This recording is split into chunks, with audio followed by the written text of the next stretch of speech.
Hello and welcome to Farm.One. I'm sitting here in our Tribeca location and I have an amazing guest with me today. Her name is Mabel Nash Greenberg and she's the founder of Frühling, which is a surprise that we're offering to our members this week. And Frühling is this really premium Michelin star level trail mix, and it includes a bunch of great ingredients that she's going to tell us all about.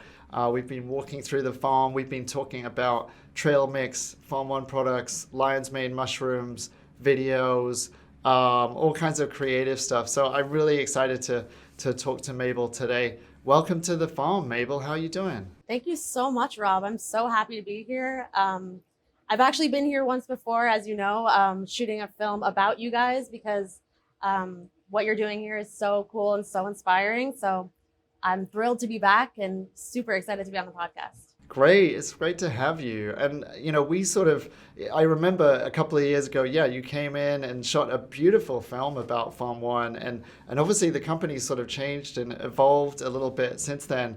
But it's great to have you back on the farm. And we've just been sort of walking through and tasting a few things. Was there anything in particular that caught your attention when you were tasting things on the farm just now? Yes. Well, in particular, that basil that had the vanilla flavor. What was it called again? It's blue spice basil. Yeah. Blue spice basil. I had never tried anything like that before, and it was divine. It's so delicious. Yeah. Yeah, it's got such a cool aroma, hasn't it? It's kind of sweet and spicy, and I get berries and vanilla and little bubble gum in that as well. It's so Yeah. cool. Yeah, yeah. Yeah, it really had that nice vanilla flavor that I could see being used in like lots of nice like sweet applications of basil. It was Yeah, delicious. But absolutely. everything was delicious. That's important. You got to make that clear. And so let's get right into it. So you have this product. It's called Frühling. Tell us a little bit of the background of how you got started with that product, why you chose to do a trail mix, and how you choose your ingredients, and what is that experience of eating Frühling? What's it all like? Well, Frühling is like you said, Frühling is a premium trail mix made with Michelin quality superfood ingredients. And I first came up with the idea in 2016 when I was living in Berlin. I was working remotely as a video editor and doing a lot of work in cafes. And thinking a lot about my health at that point in time because I was just really reflecting on my life. I was in a very introspective period of my life, and I was thinking about like what are the best ways that I can contribute to this world and use my natural interests and skills to create something that I truly love and that is a joy to share with the world. And so just so happened like when I was working in the cafes, I was really interested in like anti-inflammatory eating because I had hit a period in New York where I was like super stressed and overworked, and I had a psoriasis flare up. And so I was just doing a lot of research about how to eat so in a way that would just like support sustainable long-term health for my body, mind, and spirit. And so I was really interested in anti-inflammatory eating, and there just weren't any options in the cafes where I was working. And I wanted something that was like a treat that didn't feel like a diet food, that was like luxurious tasting, but didn't have any ingredients that would add to inflammation in my body. So I didn't want like added sugar and any like chemical additives or anything. And so I just was looking around. Like I was also spending a lot of time in like outdoor markets and the organic markets in Berlin and Paris. And I was fascinated by everything they had to offer because the ingredients were so high quality and there were just so many different things that I hadn't seen here in America. So I was like collecting these unique ingredients and just like putting them together at home, just like just kind of like as a fun project for myself, just to create something that I would take with me and like eat with my coffee when I was working in cafes. So yeah, I just kind of started like tweaking this recipe without thinking of it as a product at all at that point. I was really just trying to create something for myself that I really loved because I felt like there wasn't really anything that really satisfied what I was looking for that was available in cafes or in the organic shops. Because I mean, like sometimes I would like get one of those like healthy bars, but even those were just like filled with a bunch of like sugar sweeteners or like weird ingredients I'd never heard of. or else like if they were nut bars, like a lot of times the nuts were like low quality or like expired or rancid, and you could just really taste that they were low quality. So yeah, it was when I tried Bronte pistachios that everything kind of shifted, because the Bronte pistachios were unlike any pistachio I'd ever tried before. It was like this rich emerald green, and each pistachio is covered with this like bright fuchsia skin that was just so vibrant in color, and the flavor was just as vibrant. When I tasted it, it kind of blew my mind.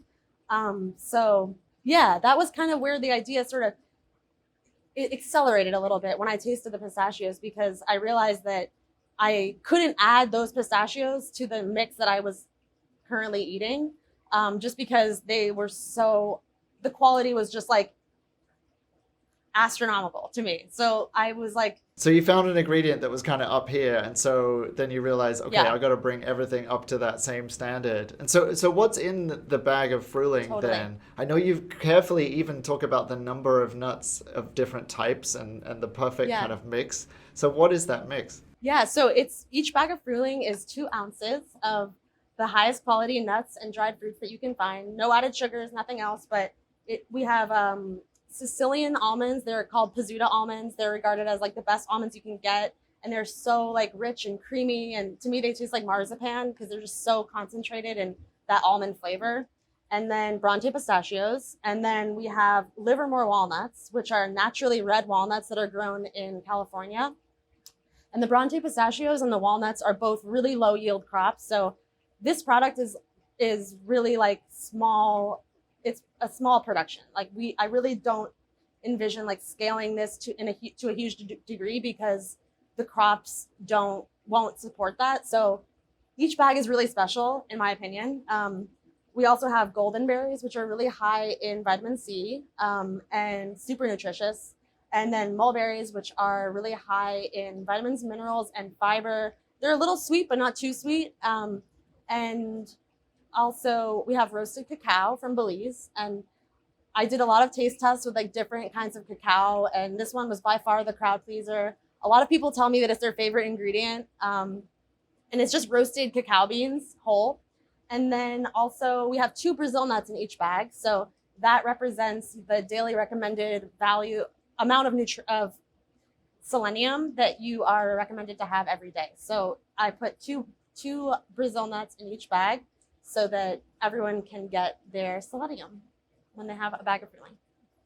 Very cool. And it seems like you've sort of, people use the word curated a lot. We use it even, but like it's maybe been overused, but it sounds like you really do carefully think about the exact quantity that goes in the bag. And, as you were saying with the selenium, like the recommended daily amount and that kind of thing. How did that sort of idea of that precision and that very careful curation of the bag kind of come in? Well, it kind of evolved over I think it was about a year that I was really developing this recipe. But I knew that I wanted it to feel like a generous portion. So I didn't want it to feel like a diet product or something that was in any way like restrictive. And so this is 2 ounces. So it's enough to have as a whole meal, and you'll feel totally satisfied. But it's also something that you can snack on throughout the day. And I like to have it like in the morning, especially with like my coffee or my matcha. And then sometimes I'll have it for lunch if I'm like on the go and like don't have time for a full sit down meal, but I want something healthy. I also love taking it when I travel, or yeah, you can also have it like with drinks as a little snack. But yeah, the proportions did evolve just through tweaking and a lot of sampling. I knew that I wanted it to be sweet, but not too sweet. And I didn't want any added sugar. So I knew there needed to be some berries in there. And I was really inspired by like really high quality pastries that I was seeing in Europe in the time that I was living there. So like Paris, they have those beautiful croissants with like beautiful pistachios or almonds inside. And I wanted to really recreate this like luxurious experience of eating a pastry, but without any of the ingredients that would potentially add to like inflammation in the body. So every ingredient is like, yeah, it supports your health in some way.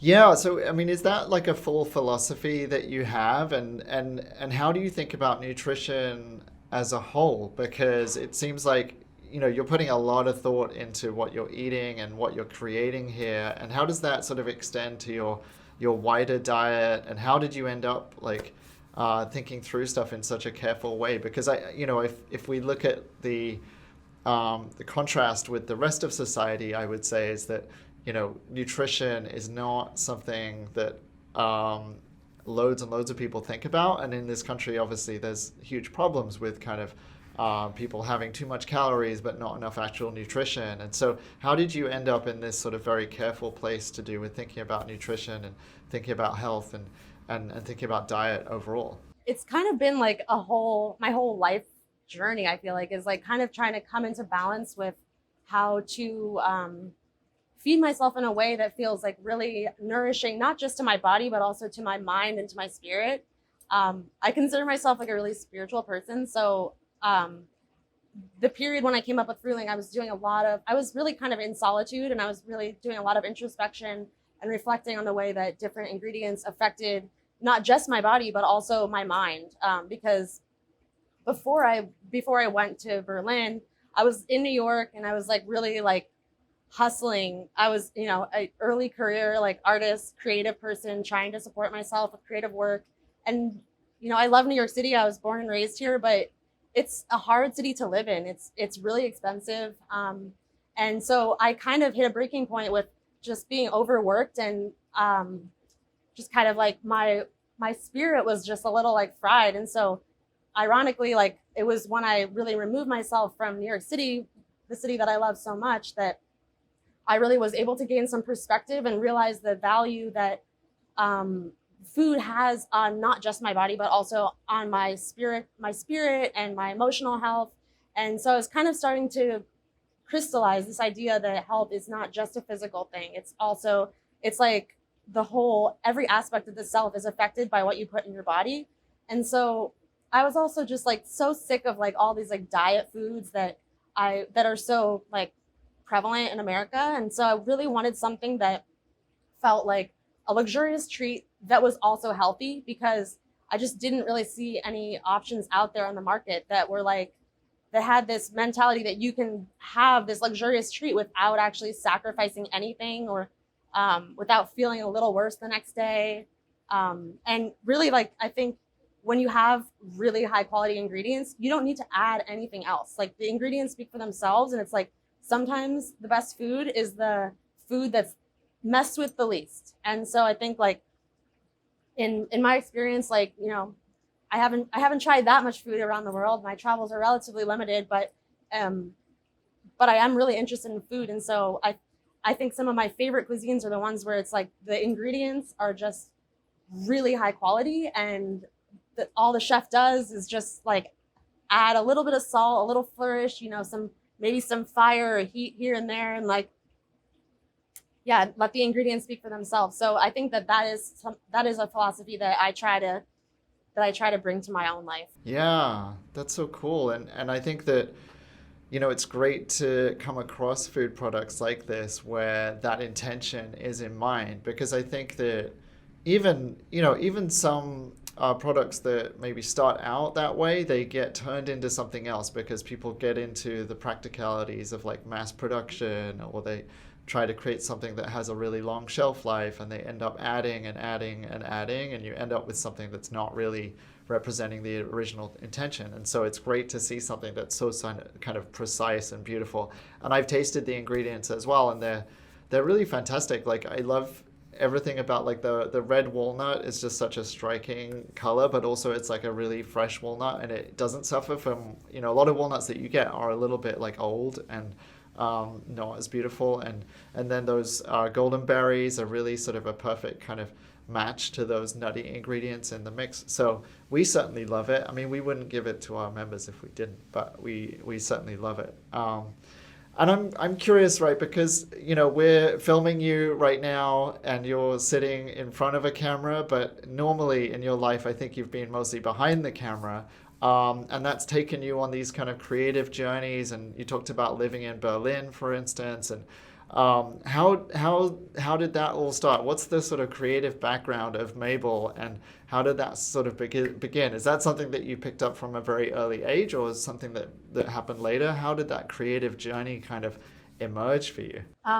Well, I was born to a family of like makers and creatives. My mom's an artist, my dad's a builder. So they definitely instilled creativity in me from a young age. And also a little bit, I think growing up in New York, like kind of instilled a bit of a hustle mentality in me because from an early age, I was just like always looking for opportunities to make money. And so that would take on many forms, like creating different things and trying to sell them on the street or doing various kinds of weird performance art in the sidewalk with my sister. But I started making films with my friends in high school. And that was a really fun, fulfilling creative experience of collaboration. And then I went to college to study religion and philosophy, and then transitioned to filmmaking because I realized that I didn't want to be an academic. I really wanted like tools to express the thoughts and feelings I was having about topics like religion and philosophy. So yeah, so basically when I graduated, I just jumped right into freelancing in New York and working on sets, big and small, basically just like taking any job that I could to try to like, establish myself. And I had a dream of supporting myself with creative work, which isn't always an easy thing to do in the city. But I was really working hard at it. And then, yeah, so I went to Berlin in 2016. I was freelancing for this one company called Mind Body Green. They're like a health and wellness media company, and I was editing their video classes. So I was learning a lot about health and wellness in that period of time just through my work.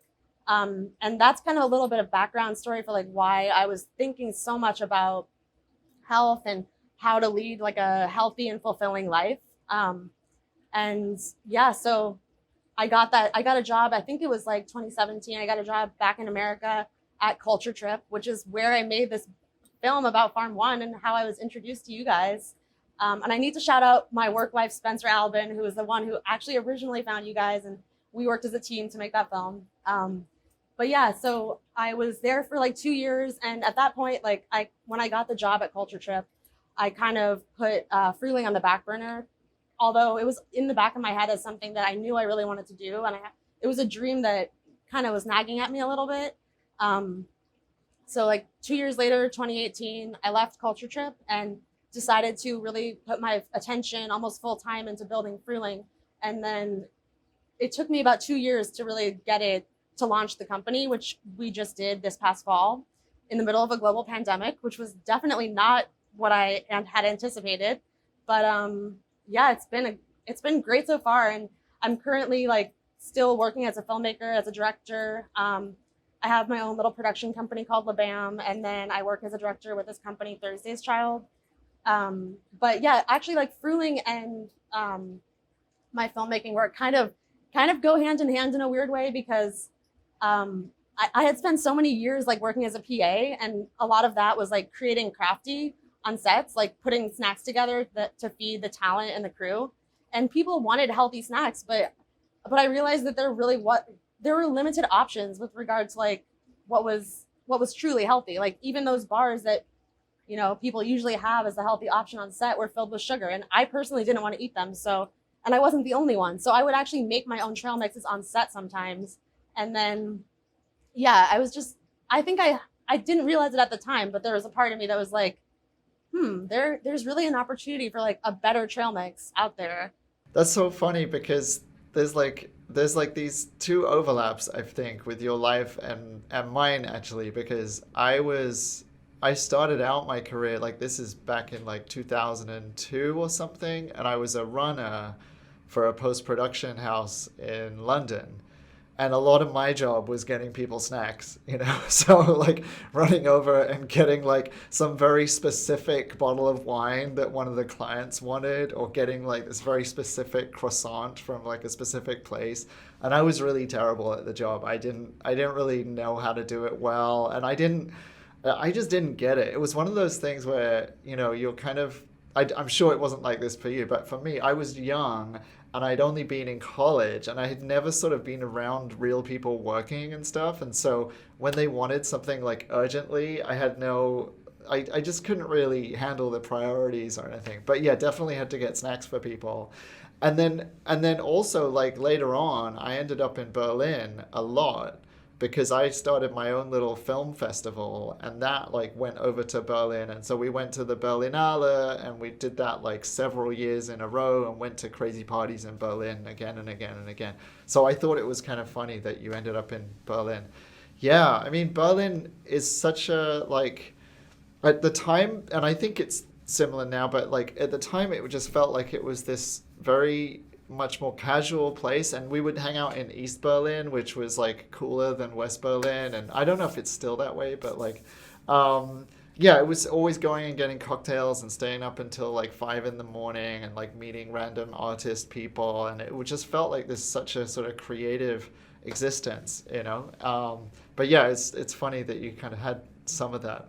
Yeah, what was your experience in Berlin like? Yeah, I love Berlin so much. I mean, when I first arrived there, I remember the car ride from the airport, and I was just in love with the city because it reminded me so much of the New York where I had grown up. And you know, New York has changed a lot since when I was a little kid, and it just the spirit of the city, it just felt so free. It felt like you can be whoever you are. No one's gonna bat an eyelid. You can walk, you can dress however you want. No one's gonna judge you.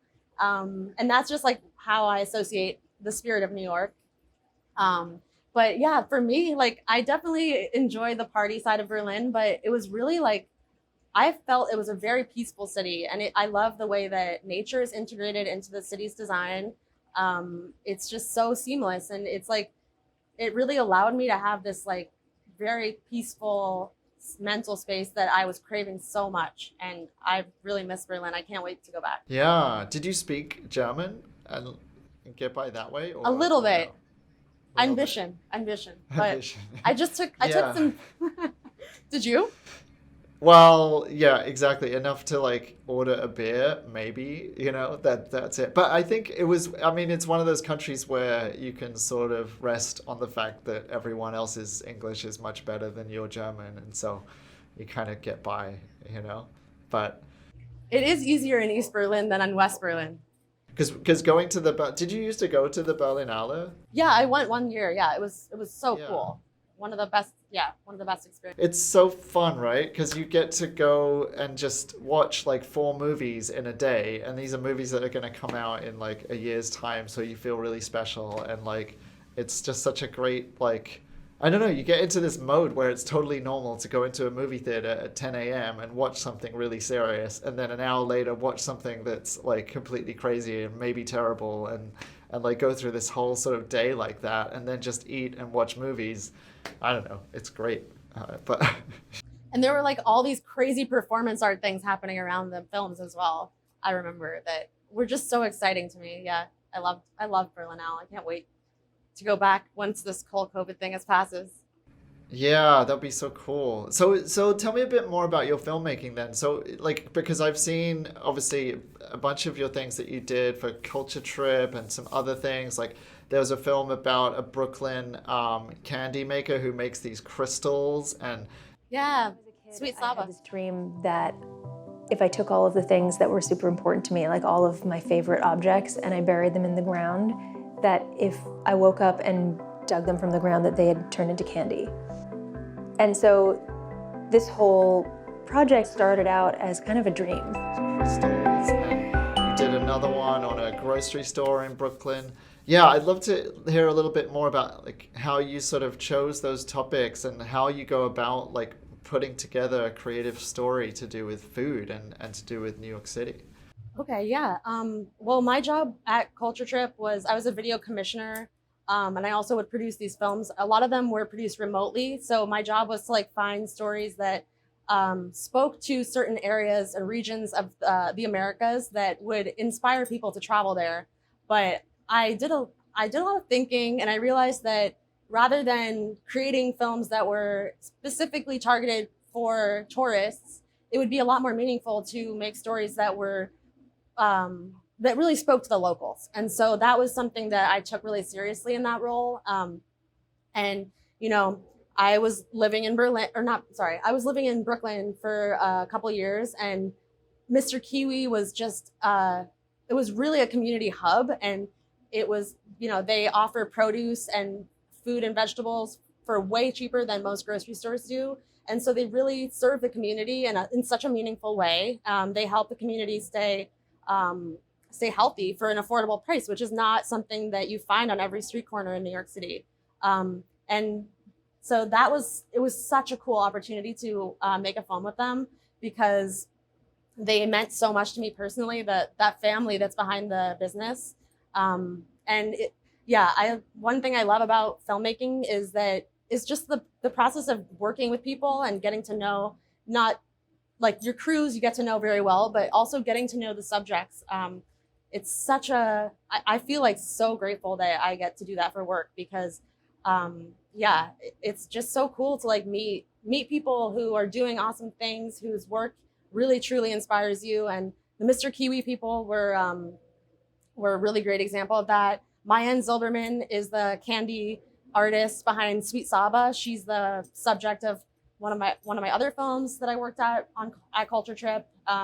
She was super cool to work with, just like such a creative, visionary person. And then there was another film that I loved to make that was in, actually we did two in Austin.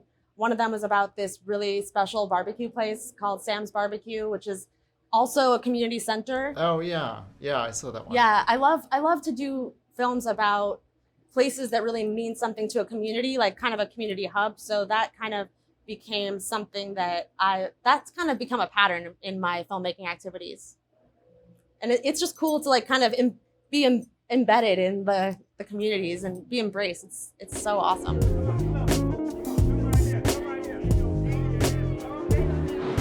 Like barbecue is like a community event, whether your community is small, just your family, or just your family and friends, or if it's a restaurant like Sam's. It's almost like a church in a way.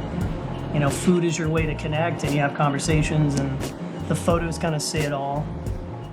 Yeah, I love that barbecue one, and I felt like there was a part of that story which was around like gentrification and about the fact that there's maybe pressure on some of these places to kind of sell up and move further out, or move from a place that they've occupied for decades, and I think there must be stories like that all around the country as well. And I don't know what you think about how like the food landscape is kind of gradually changing with gentrification. Certainly with New York City, you can see that happening all the time, where like a local spot, disappears and something new comes in. How do you kind of feel about that and that trend, and how we relate to food in this city? Because it's such a sort of, I don't know, it's such a sort of difficult situation where you have like relatively wealthy people who want to kind of experience the food of the city, but they don't necessarily appreciate that gentrification is kind of changing how that is. Like, how do you feel about that whole picture? Oh man, yeah, that's I wish that I was feeling a little bit more optimistic about the fact that not everybody has access to healthy food, and they really should. I mean, I feel like nutrition is extremely important for supporting not just people's physical health, but also people's mental health. And our communities need healthy food, and they need healthy food at an affordable price. And so it's in Manhattan, it's been kind of a little unfortunate to see like these smaller grocery stores going out of business as gentrification happens and like the prices just go up. But in Brooklyn, I've seen I have a lot of hope about the Cacao company that runs Mr. Kiwi, Mr. Pina, Mr. Coco. It's all one. It's all under one umbrella. They call it Cacao, and I think I have a lot of hope there, and even places like Farm.One give me a lot of hope, because it just reminds us that beautiful, healthy ingredients are available even in a big city like New York City. Yeah, I have that mixture of hope and concern as well. And I'm obviously like an outsider as well. I didn't grow up in New York City. I'm a visitor, so I hope that the contribution we're making is somewhat positive. But I'm inspired by the folks that you talked about, and inspired by these folks who've been here for a long time and created things that have really lasting value. I don't know if there's anything that you would want to share about things that you might have learned or principles that you've learned from some of those folks that you featured in your films. Like, are there some sort of enduring, bits of wisdom that you've picked up from the barbecue guy or Mr. Kiwi and those folks that you think other businesses could learn from? Two things that come to mind are both Sam's Barbecue and the Cacao are both family-run businesses.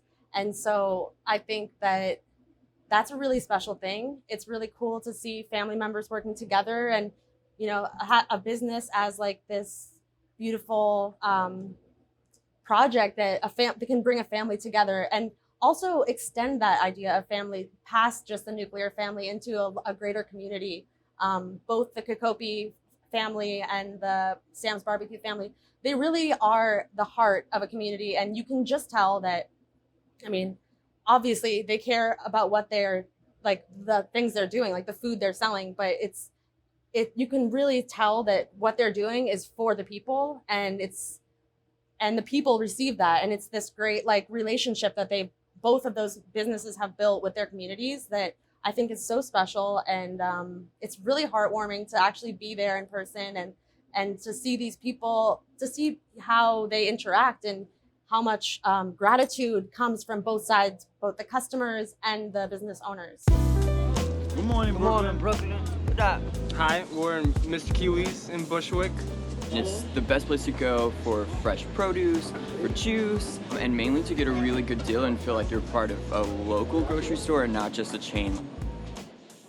There's something about it that reminds me a little bit of being in Japan, and I lived in Japan for several years, and one of the things was that you do find a lot of family businesses there that last a long time. They last like centuries even sometimes, and they kind of create this like very close sort of connection to the neighborhood and the city, and it's sort of, they become like an institution, not by focusing on the very short term, but by focusing on things that are going to be, very long-term benefits to everybody, good relationships, like enduring quality, like not changing how they do things all the time, but like having a lot of consistency. And so, yeah, I can't remember exactly how old it is, but one of these businesses is like 800 years old or something. It's like the longest running business in talk about legacy. Times. Yeah, exactly. That's amazing. I think sometimes there's a negative side to it as well, which is that they tend to be very conservative, and so like it's like the eldest son has to take over, and so there's not a lot of freedom for the family and stuff. But there's nice things in there as well. And so I guess I'm curious, is this something? How do you sort of capture these people's sort of essence when you go and approach them and you make a film? Like, how do you get that story out of someone? How do you get them to kind of reveal things and get to be comfortable with you in a way that's going to really get across those sort of key things about their business and key things about their personality? How do you do that? Well, I do a lot of research before I ever reach out to anyone. And I think that, before I would ever reach out to anyone, I have a pretty clear idea of why that place is so special and why I would be so happy to shoot with them and make a film with them. So I think I always try to approach any potential subject from a place of knowledge as much as I'm able to gain from, digging online or whatever. And then also just really like a sense of gratitude and appreciation for what they're doing. Because that's why I want to make a film with them, is because they're doing something really special. So I just try to communicate that sense of appreciation and authenticity. Like, it's always coming from an authentic place. So I think that the people who receive that well, like it always comes across on screen. If you are able to build really like meaningful connections with the subjects, then it becomes this dance from in front of and behind the camera. Usually I'm the other side, but I think when you're really able to connect with somebody, then that natural quality comes across, and you're able to ask questions that inspire them to tell the story as it is for them. Yeah, I'm feeling very self-conscious now because we're literally No. talking over Zoom, and we Don't have to be. be in a different room, and there's like this audio lag, and then sometimes the video is not working, and like that whole thing of being able to interview people in person or even just have a regular conversation without a mask is like, I don't know, it's such a dream now. The idea that you can do that. I don't know how has your sort of filmmaking work been able to continue during COVID, and have you had to come up with sort of creative ways to do things that work? Yeah, actually, I just got back from Hawaii. I was shooting a little documentary campaign about kava, which is a root that's originally from the Pacific Islands, but it is a really Oh, meaningful. I'm so curious about it. Yeah. Do you know about kava? Yeah, but I've never had it, and I've wanted to go try some so many times, and I don't know, I You never got should. around to it, but I'm so curious about it because well, tell us what are the effects, and yeah, tell us all about it. I'll stop interrupting. Oh no, it's I'm kind of obsessed with it right now, actually. But yeah, it's this root that is really closely tied to the Native Hawaiian um, identity. It came over. It has a lot of deep cultural meaning to Hawaiian people, but it has relaxant properties. It's anticonvulsant. It's a muscle relaxant. It helps with like social anxiety and anxiety in general. It's very relaxing. It also helps with pain relieving. So there were like certain varieties that were used by that were given to children for their toothache. So it's kind of consumed. It's consumed in different ways. It's consumed in a ceremonial ways. It's also consumed in more casual ways, just like at kava bars in Hawaii. But it's a really special herb. And one thing that I've really taken from that whole experience is, well, I have been consuming kava like every day since I've been back. But it's really helped me it's added a lot of value to like my meditation practice and my yoga practice, because it just kind of gives you this like peace. Like, I don't know, it gives you this nice peace that doesn't give you any kind of hangover. There's no negative side effects. So it's just like a really nice medicine that comes from the earth. And how do you prepare it then? Well, the people of Hawaii, they consume it as a beverage, but it's a root. Yeah, like I said, it's a root. So there's a very in-depth preparation process, but they first clean the root very thoroughly because it has lots of like lateral roots that are really thin. So the cleaning process is really intensive, and then they chop it up, grind it up, and if you're lucky, you can get fresh frozen kava. But there you can also buy like tinctures and stuff and like different kinds of like extracts, but I wouldn't recommend consuming the extracts because there was controversy about the efficacy and potential liver damage of kava when it's prepared as an extract. But when it's prepared in a traditional way, which is like it's like basically like root water, it's not actually soluble in water, but yeah, the basically like the grinded up kava is mixed with the water, and then it's like, you kind of shake it up. There they use this like cup, they call it an apu. They like mix it around, so you have to kind of continually mix it so that you can keep redistributing the kava through the water, and then you drink it. Some people say it tastes bad, but I actually think it tastes good. But people drink it quickly, and then you feel the effects within minutes. Wow. Yeah, I'm really curious to try it. And so you're drinking it like every day now at this point? Is that when do you normally drink it, and what do you want the result to be, and how long does it last as well? I'm curious. I think it lasts like a few hours probably, but it's very subtle. I mean, it's not like you taper off of it and you're like fiending for more kava, but I like to take it in the evenings. I like to take it in the evenings, kind of like when it's kind of sort of, I kind of stopped drinking as much alcohol, and I started to sort of like replace it a little bit with kava. Not that I'm like, don't drink any alcohol, but it does a similar thing. It relaxes you, and so it's nice in the evenings. I like to take it before I do yoga, and I actually took some before this interview because I was a little nervous. Oh, good. Okay. Okay. Yeah, that's good. I'm no, I'm really curious about it. I really want to try it. I remember there was like a bar in Brooklyn that you could drink kava at. Am I right there in saying that? Yeah, yeah. There's a few in New York. There's one new one I think in Williamsburg that I want to try. Hmm. Yeah, there's a few. I would highly recommend trying it. Yeah, and obviously like legally it's a totally non-controlled substance, right? It's like something freely available. Yeah, yeah, it Yeah. is. There's no Oh, restrictions good. on it as far as I'm aware. Yeah. Okay. Okay. It's something that I'd like to maybe even look at offering to our members or looking to do some kind of event around it one day.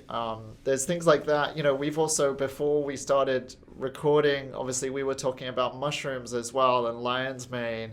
And that's another sort of, I guess, how would you define that? A slightly mind-altering substance, but not too much that you used. Tell us a little bit about how you got into medicinal mushrooms. Yeah, well, I am a little obsessed with mushrooms. Like my friends kind of make fun of me because they'll call me like a mushroom girl. But I'm obsessed with lion's mane mushroom, and I consume it every single day in my morning matcha. And I started when I was working at Mind Body Green back in like 2015.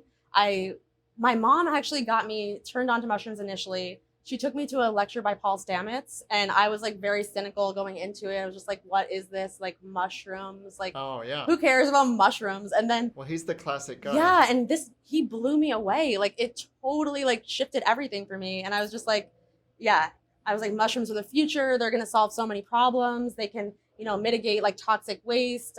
They can literally digest plastic so that it's no longer toxic to the environment. There's so many different applications of mushrooms being used right now to help support our planet that I just find so inspiring. So I'm a huge proponent of mushrooms. And so basically, like when my mom took me to that lecture by Paul Stamets, I just started talking everyone's ear off about mushrooms. And then one of the health editors asked me to write an article about to do a mushroom experiment where I consume mushrooms every day for 30 days and then write cool. an article about it. And so I did, yeah, so I did that. And that honestly changed everything for me. Like I've been taking lion's mane mushroom every single day since then. And it's been like 4 or 5 years. And I love it so much. Like I feel like it really helps my brain stay sharp. It helps my reflexes. It helps me like with nerve, like kind of just like keep an even keel because it's really good for your nervous system. And yeah, it's like great for your memory. So I just feel like such a, I don't know, kind of like this unexplainable connection to lion's mane mushroom. I've also been growing it at home, and cooking it. So yeah, it's very special. I also love reishi and chaga and cordyceps. Did you buy a grow kit from Smallhold? Yeah. Is that right for your lion's mane? Yeah, I've gotten a couple from Small. Yeah. How's that experience? So- How does that work? Because I know that they sell them but I've never bought one or anything. How does it work to go through that process? It's so cool. You basically get this it's like they call it a substrate. It's like the material that the mycelium grows on, and mycelium is like the root system of the mushroom. And so you get this like piece of like sawdust. It's basically like condensed sawdust, and it's in a plastic bag. And then you tie like a ponytail on top of the bag with like a hair tie or something. And then you cut these 2 big X's on either side. So it exposes the substrate, which has the mushroom, like baby little mushrooms inside of it. Oh, the growing. spores, right? And then yeah, the spores, yeah. And then you mist it like a couple times a day, and then it just grows magically, and it's really cool. It takes a couple weeks to grow. But then it makes this like giant abundance of lion's mane mushroom, which is just so cool. And this past winter, I became obsessed with cooking. I made this I was inspired by like lobster mac and cheese, because they say that like when you cook lion's mane mushroom, it tastes like lobster. So I got really into making like lobster mac and cheese, but like instead of lobster, using lion's mane mushroom, and it was honestly so good. Like it was one of the best things I've ever made. Wow, okay. I feel like we got to do some filming with you preparing some mushroom dishes because, I'm happy to say by the time this airs, this interview, we're going to be selling mushrooms from Smallhold. at Farm.One. So our members are going to be able to subscribe to a fancy mushroom pack, which has either lion's mane or maitake or blue oyster. What was the other one? Royal trumpet mushrooms as well. And they're going to be harvested like that day and like super fresh. And I'm also a massive mushroom fan as well. And actually, like, it was Paul Stamets. I think he's the evangelist for mushrooms for the globe, pretty much, because I remember listening to a podcast episode with him. And also, one of the guy who founded Four Sigmatic also came to the farm and visited, and we were chatting through everything on the farm, and he was talking about his mushrooms as well. And I take cordyceps and lion's mane every day. And I like the cordyceps because I feel like, I mean, a lot of this is sort of slight feeling. Obviously, it's not like this, like, bam, in your face kind of thing. But with the cordyceps, I feel like my athletic recovery is quicker, and like muscle pains and things go away faster with the cordyceps. And I think it gives me a bit of energy as well. But the lion's mane, I agree. I think it has a bigger effect in that my brain just feels more sharp, and it makes me feel more, in general, it just makes me feel more intelligent. And I don't know if it's actually true or if it's just me feeling that way, but that's fine. I'll take it. I just feel like, oh, okay, I'm actually able to concentrate and focus more, and I'm able to sort of get tasks done in a much more kind of predictable and efficient way. And that's, I don't know, it's such a big deal for me. So yeah, I feel like I've been taking it maybe for 3 or 4 years, I guess. I've certainly paid a lot of money for these mushrooms over time because they're not cheap, but I feel like it's definitely better than buying a cup of coffee or something for me. Yeah, for sure. I remember the first time I took lion's mane mushroom, I didn't have like high expectations for it, but I was working as a video editor at Mind Body Green. And I just remember, like, I drank my coffee with lion's mane from Four Sigmatic first thing in the morning, and I like didn't even think to look up until like 5 p.m. And I was just like totally in this flow state like all day. And I was just kind of blown away by that because, I mean, how often are you able to achieve that? I mean, I take mushrooms every day so that I can achieve it on a daily basis, but it's something so special, I think. Yeah, I agree. It's funny because I rewatched the movie Limitless the other day, which is not a high quality movie. Have you seen this movie? Do you know what I'm talking about? I don't think so. No. Wait, what is I'm embarrassed now. Is it Bradley Cooper in it? And he comes across, he's sort of this like deadbeat wannabe author who hasn't written more than 3 pages of his novel. And he comes across a pill that sort of unlocks the supposed like extra 80% of your brain. And so a day after taking the pill, he's finished his novel. He's like, his whole apartment is redone, but it's obviously got these sort of negative qualities as well, this sort of speed, like, you know, hustle, attention, you know, like just can't get out of it kind of thing. It's a silly movie, but the beginning of it is kind of cool because it's like, for me, it's sort of the drug you always wished existed, which is like this thing that gives you kind of perfect concentration and ability and, you know, stamina all in one go. But yeah, like lion's mane does not have that dramatic effect, but definitely I think for me and for others, it seems like for you, it has a really good concentration effect and makes you feel, really focused in a nice way, you know? Yeah, it does kind of have, I mean, yeah, it's not like, I'm sure it doesn't feel like the way that Limitless pill feels for Bradley Cooper, but for me, I have it in my matcha every morning. I make like a little lion's mane matcha latte with oat milk, which I'm excited to try your oat milk when you are offering that. But yeah, to me, like that is like all I need. It's like my favorite part of the day is when I get to have my lion's mane matcha with some Frühling, and I'm set for the day.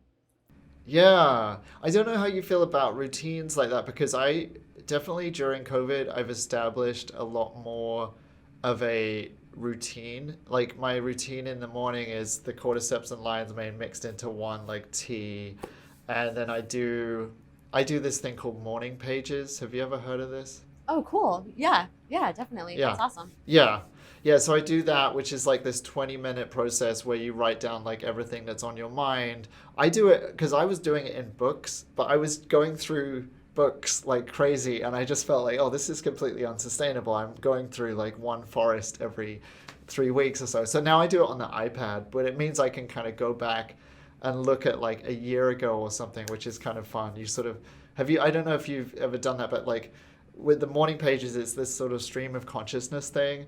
And when you look, you're not really supposed to look back at it. The point isn't for like note taking so much.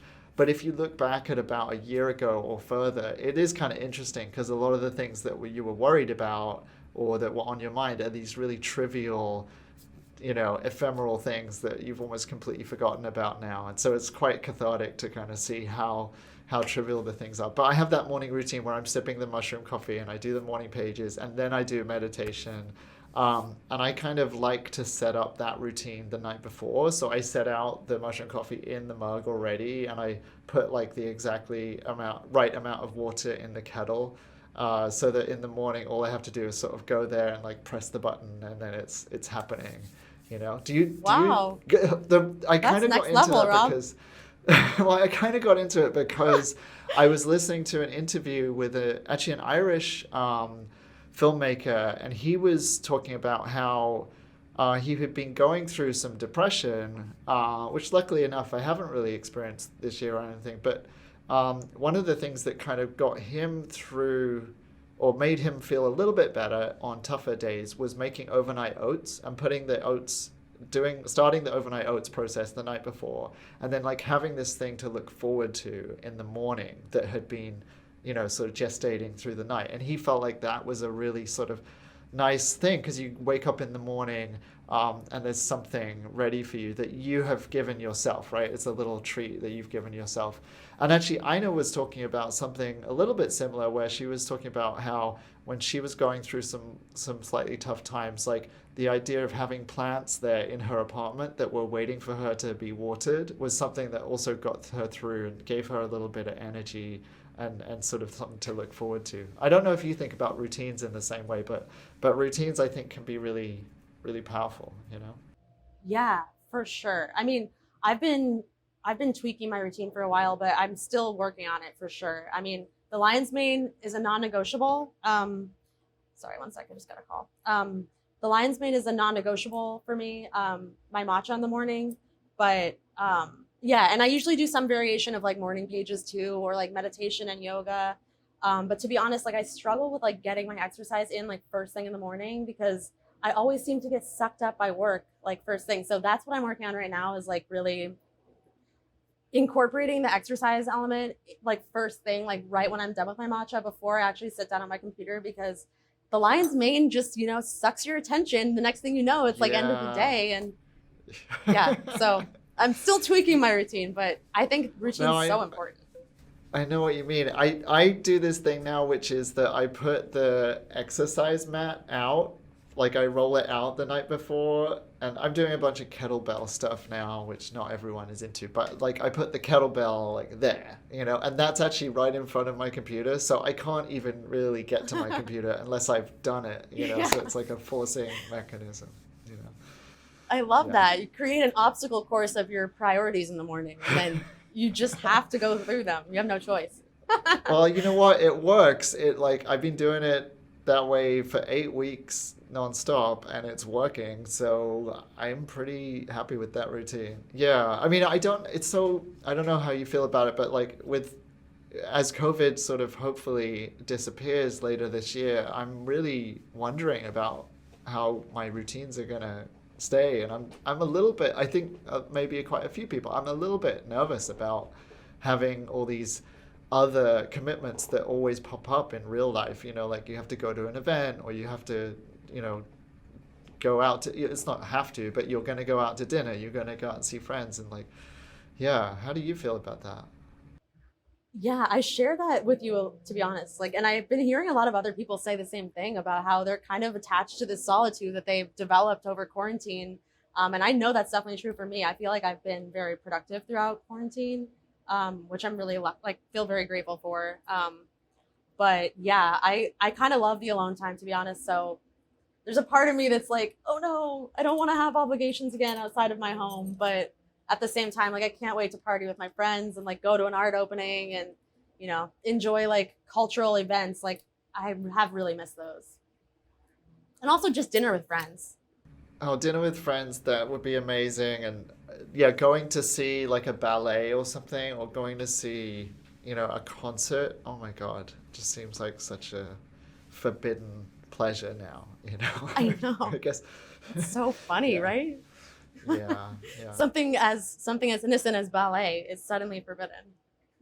I know, right? And that's part of the reason you live in New York City, right? Is so that you can go to all this stuff. And that's why it feels so, I don't know how you felt, but we had snow recently and it felt like this double punishment, because normally a snow day is kind of this excuse a little bit to do nothing and to stay home, and that's a special thing. But nowadays it's like that's not a special thing, and going outside is a special thing, and now you can't even go outside because it's snowing so bad, so it felt like this double kick in the teeth.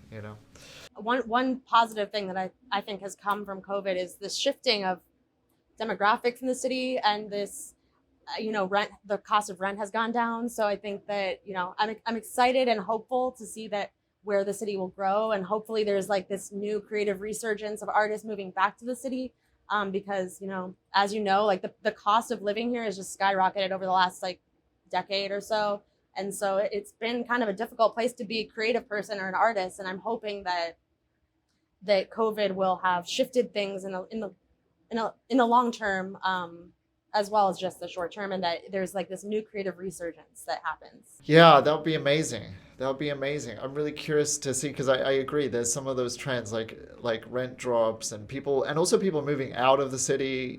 People moving in, like a lot of movement, and yeah, it's going to be. I think.